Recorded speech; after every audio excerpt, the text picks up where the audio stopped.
faut arrêter souvent de mentir. Parce qu'Alassane Ouattara aujourd'hui, excusez-moi le terme, est quelqu'un qui, dans tous ses discours, ne fait que aligner contre vérité. Voyez-vous, rattrapage ethnique, c'est un terme qu'il a utilisé lui-même à donc, lors d'une interview avec M. Vincent Hugues de l'Express, monsieur que je connais, qui est un monsieur respectable, auquel il a dit que les nominations par ethnie qu'il faisait étaient un rattrapage. Voyez-vous, quelque chose qui est désolant. Et donc, moi je dis que ce rattrapage ethnique n'en est pas un, mais c'est un slogan qui est lancé pour faire croire à une partie des Ivoiriens, en tant qu'un groupement communautaire, qu'il va travailler ou qu'il travaille pour eux, pour leur donner des privilèges, des passe-droits, mais en réalité, une façon de les prendre en otage et les utiliser comme bouclier pour permettre à son clan qui est multi-ethnique et multiracial de piller tranquillement les ressources du pays à l'abri donc d'une partie de la population, d'une communauté qui le défend et donc qui lui permet de rester au pouvoir. Ce n'est que des techniques, des stratégies discursives. Si je vous comprends bien, donc Alassane Ouattara est en train de mentir à la fois au peuple ivoirien dans sa globalité et au regroupement ethnique dont il fait croire qu'il est le porte-drapeau. Mais Alassane Ouattara n'a jamais été le porte-drapeau d'une communauté, il est le porte-drapeau de ses propres intérêts, ses intérêts mercantiles, ses intérêts des clans et les intérêts marchés qu'il défend aujourd'hui. Parce que vous convenez avec moi que lorsqu'un marché public est donné en Côte d'Ivoire, Alassane Ouattara ne lance pas un appel d'offres ouvert à tous les jours-là. Il lance un appel, sinon ce n'est même pas des appels d'offres, ce sont des marchés restreints qui sont attribués à son fils, par exemple, ou à sa fille par l'intermédiaire de son gendre, comme c'est le cas du marché attribué à Haute-Fontaine au port d'Abidjan, comme également c'est le cas de la décision exceptionnelle et inédite que vient de prendre M. Alassane Ouattara de prendre un décret pour faire financer l'entreprise de son gendre avec l'argent public de Côte d'Ivoire. Quelque chose d'exceptionnel qui démontre clairement que ce monsieur a trahi le peuple de Côte d'Ivoire. À tous les anciens de Côte d'Ivoire, militants, sympathisants, non syndiqués, les Judas et consorts, je salue tout le monde. Pour la deuxième fois consécutive, je reviens de la banque ce soir et je me rends compte qu'il y a encore une ponction sur mon salaire. Et cette fois-ci, cette ponction-là est démesurée, est disproportionnée carrément. Je veux bien comprendre le motif pour lequel cette ponction a eu lieu. Parce que je sache qu'il n'y a pas eu d'arrêt de travail ce mois de novembre. Mais quand on fait ça, moi je demande à quoi ça répond. Ou bien, en faisant ça, c'est pour soulever les anciens de Côte d'Ivoire contre les leaders syndicaux, ou bien c'est pour amener les leaders syndicaux à ne plus lutter pour la prime, mais pour lutter pour le reversement des suspensions et des pensions. En tout cas, si tel est le rêve des uns et des autres, en tout cas, ça c'est un grand coup d'épée dans l'eau. C'est un grand coup d'épée dans l'eau parce que rien ni personne ne saurait distraire les anciens de Côte d'Ivoire dans cette conquête des points trimestriels consistantes et conséquentes. Parce qu'on ne peut pas concevoir que voilà une corporation qui va passer toute sa vie dans la pauvreté, la misère. Non, pour mourir malheureux, ou même avoir une sépulture digne, c'est tout un problème. Ça ne peut pas se passer comme ça. Tout ce que nous demandons est légitime et noble. Ce n'est pas cher payé. 440 milliards de francs CFA par an, ce n'est pas cher payé par rapport à ce que des gens détournent dans ce pays-là. Et ça ne va pas quelque part, comme le diraient les hommes de la rue. C'est un peu ça. Il faut que les gens comprennent une chose. Il ne faut pas déplacer le problème qui est là. Il faut chercher à le résoudre résolument et efficacement. Ouais, chercher à le déplacer sans cesse. En utilisant la roublardise et le dilatoire, ça finit toujours par rattraper. Ça finit toujours par rattraper. Pour 3 jours de grève, l'argent qui a été retenu en octobre, là, c'est disproportionné. Et voilà que même il n'y a pas eu de grève, encore il y a fonction. En tout cas, moi, me concernant, je vais manger du 1er au 30. C'est ça aussi le leader. Ma famille va manger du 1er au 30. Maintenant, ce sont nos propres collègues qui ont permis aux gens de faire ça. En se comportant comme des lâches. C'est ce qui est là. C'est ce qui donne la force aux gens de faire ces choses-là. On lance un mot d'ordre de grève. Vous ne le suivez pas. Vous pensez que c'est vous ceux qui aimez vos matricules, c'est vous ceux qui aimez vos enfants, vos familles, vos femmes. Et nous autres, là, nous sommes des inconscients. Non. C'est une lutte pour une cause noble. Quand le mot d'ordre est lancé, il faut le suivre. Quand vous ne faites pas ça, quand on vous tape aussi, là, ça vous fait mal. Mais voilà où on s'en va. J'ai envie de dire et de deux.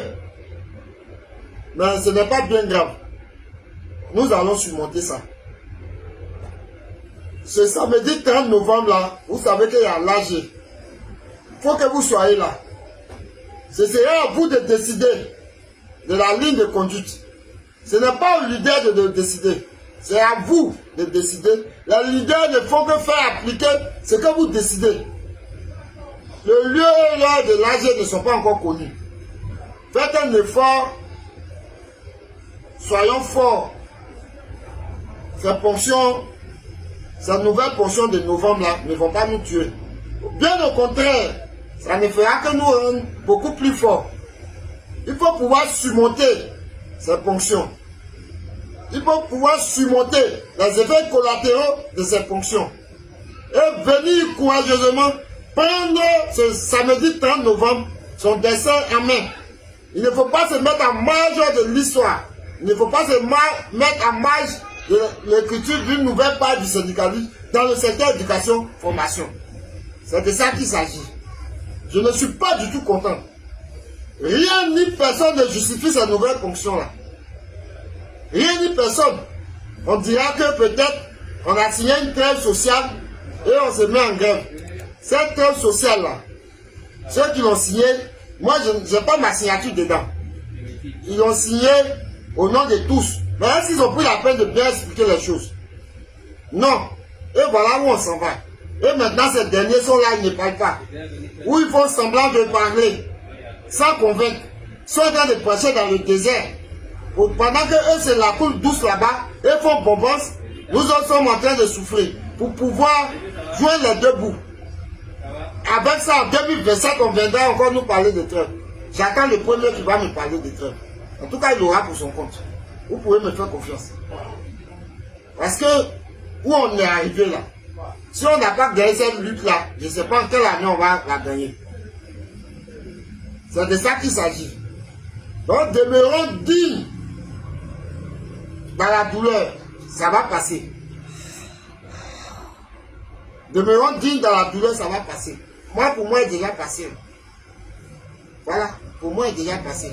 Je reviens d'une tournée. Voilà ce que je suis venu trouver. Ce n'est pas bien grave. Je vais m'en remettre.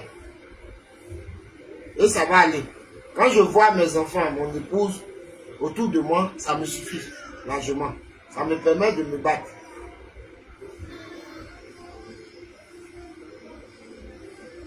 On dit que la grève est illégale. Donc peut-être que ce sont ces ponctions-là qui sont légales. Moi, je n'en sais rien. Nos salaires sont devenus des jouets, des objets avec lesquels on se permet de jouer au gré du vent. Quand on va parler, c'est pour avoir 1001 problèmes. On ne peut plus parler. En tout cas, moi je laisse pour moi à Dieu. Mais je ne vais pas lâcher ce combat pour les bruits trimestriels là. Conséquente et consistante. Moi je ne vais pas abandonner. Je suis prêt avec mes hommes à aller jusqu'au bout. Tant pis pour ceux qui vont raser les murs pour faire je ne sais quoi. Je ne vais pas trop parler au risque de me méprendre et de me créer d'autres problèmes. Je m'arrête là. Vous qui n'êtes pas encore allé à la solde, soyez forts. Quand vous allez partir, si vous êtes pensionné, en tout cas, que chacun s'organise pour finir son mois. Vous venez d'écouter ces deux vidéos. Alassane Ouattara a pris le peuple du Nord en otage. Ce n'est pas moi qui le dis. C'est un expert en présentation qui est aujourd'hui à la CEI. Ouais, c'est comme ça la vie.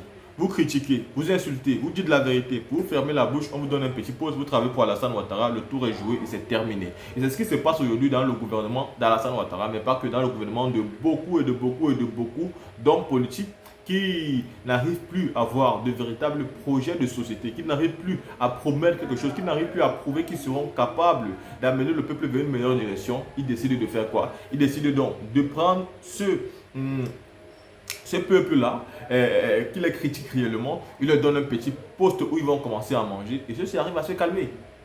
Dès que vous ouvrez la bouche quand vous avez déjà mangé, on vous arrête, on vous met en prison ou bien on vous tue. C'est comme ça, parce que signer pour commencer à manger avec eux, bah, c'est signer de ne plus jamais critiquer. Si vous recommencez à critiquer, bah, vous aurez trop de dossiers sur vous. Critiquez jusqu'au bout et suivez vos convictions, mais beaucoup de personnes ne sont pas convaincues. Ils suivent juste les convictions du ventre. Si vous leur donnez un peu à manger, bah, c'est fini. Deux fois même, vous allez voir quelqu'un critiquer, vous allez croire que c'est quelqu'un de sérieux. Non, il est juste en train de faire le chantage au gouvernement. Il est en train de dire au gouvernement, donne-moi à manger, sinon je vais continuer à jouer contre toi. Mais si tu ne me donnes pas à manger, je vais continuer. Et donc le gouvernement, à un moment donné, le sait, on donne à manger, celui-ci se calme et il commence à travailler là-bas. Donc vous voyez que M. Doumbia Major est aujourd'hui à la CEI, alors que vous venez d'écouter ses propos. Mais nous avons aussi écouté un enseignant qui nous dit comment le gouvernement ivoirien a décidé d'affamer les enseignants en coupant leur salaire. Ainsi, le droit de grève n'est qu'un leurre en Côte d'Ivoire. Oui, vous ne pouvez pas gréver. Les enseignants qui ont voulu gréver pour de bonnes raisons, le gouvernement a décidé de leur faire un chantage réel. Vous grévez, on coupe votre salaire. Que vous ayez raison ou tort, Alassane Ouattara a dit la dictature sera imposée à tout le monde. Mais les enseignants sont les qui? Ce sont les enseignants qui sont les docteurs du savoir. Sans les enseignants, nous n'aurons plus des enfants qui auront de la connaissance. Ils sont nécessaires pour le développement intellectuel dans les différents pays. Et ils doivent même être bien payés. Ils ne doivent jamais manquer leurs primes. C'est nécessaire, je le répète. Les primes ne doivent jamais manquer. Car quand les primes manquent, c'est une erreur inestimable.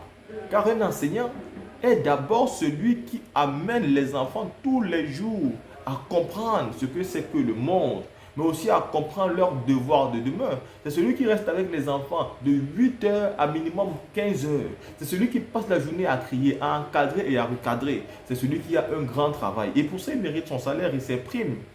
Quand vous ne faites pas ceci, et que ceux-ci décident de gréver, bah, ils sont en raison. Discutez avec eux. Et le président Laurent Gbagbo l'a appelé, lui asseyons-nous et discutons. Vous ne voulez même pas vous asseoir.